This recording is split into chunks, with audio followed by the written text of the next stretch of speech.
Bike নিয়ে আসছিস? কার bike? আরে এটা আমার বাইক, নতুন নিলাম। চল তেঁতুল খাইতে যাই। না রে, আজকে তো কোনোভাবেই যেতে পারবো না, বাসায় প্রোগ্রাম আছে। কিসের প্রোগ্রাম? কালকে আমার এঙ্গেজমেন্ট। আই শোন, আমার এঙ্গেজমেন্টে কিন্তু তোকে থাকতে হবে, কালকে চলে আসবি। বিয়ের ডেট কিন্তু আগামী শুক্রবারে। আপনার মেয়ের যে ব্রেন ক্যান্সার সেটা আপনারা জানতেন না? জানতাম। আমার মেয়েটার খুব শখ ছিল ছোটবেলা থেকে, ও বউ সাজবে, শেরণী পরার স্বামী আসবে, ও বিয়ে করবে। অন্তত বাবা হিসেবে আমার দায়িত্ব যে আমার মেয়েটার শেষ ইচ্ছাটা পূরণ হবে। বড় জোর আর 1 মাস বাদ। আমার এই 22 বছরের জীবনে আমি কি পাইনি? ভালো পড়াশোনা, স্কুল কলেজ, এরকম আলিশান একটা বাড়ি, তার চেয়ে বড় কথা তোমাদের মতো ভালো বাবা মা। তাহলে একদম কান্নাকাটি করা যাবে। হ্যাঁ, আমি এত অবাক হওয়ার কি আছে? এই আজকে তেঁতুল খেতে যাবো, নিয়ে যাবি? তোকে যদি কোনো দোকান থেকে অফার করা হয়, আজকে তাদের অফারের শেষ দিন, কি করবি?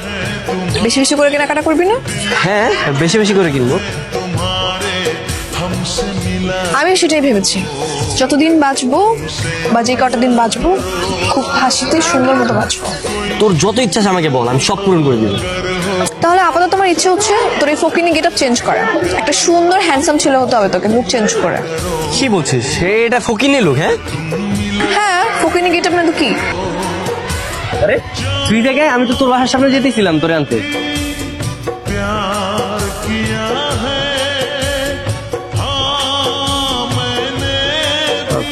কিরে তুই এমনি তাকে আসিস কেন? হ্যাঁ, তোকে দেখছি, তোর লুকটা চেঞ্জ করার পর তোকে অসম্ভব সুন্দর লাগতেছে। তুই কখন আন্দাজ করতে পেরেছিস যে তুই এত সুন্দর? তাই নাকি? হ্যাঁ, দাদা তোকে ছবি তুলে দেখাই। আচ্ছা ঠিক আছে, ছবি তো। আরে মামা সেই তো। হ্যাঁ, আমার তো পুরো সেই লাগতেছে। যাক, আমার ইচ্ছে পূরণ করতে গিয়ে হলেও তোকে যে ছাগল থেকে মানুষ বানিয়েছি, এটাও একটা শান্তি। কিরে তোরা বলতে জীবন আমার গার্লফ্রেন্ড হবে না? Meet my girlfriend. কিরে মামা, কটা লাইছো?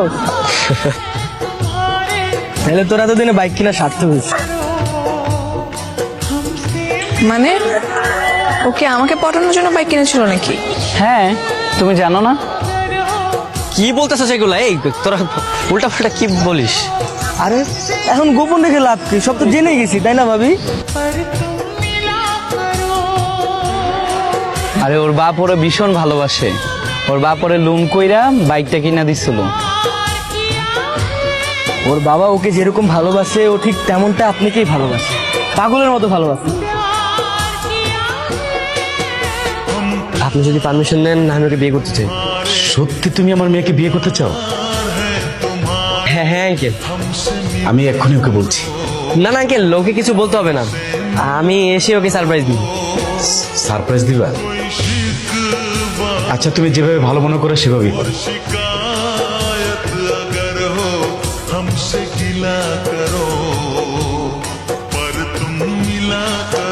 হ্যালো হ্যালো, কোথায় তুই? তুই কি আসবি না? আরে তোরে বললাম না আমি ব্যস্ত আছি, আমি আসতে পারবো না। ঠিক আছে, পরে কথা বলি। হ্যাঁ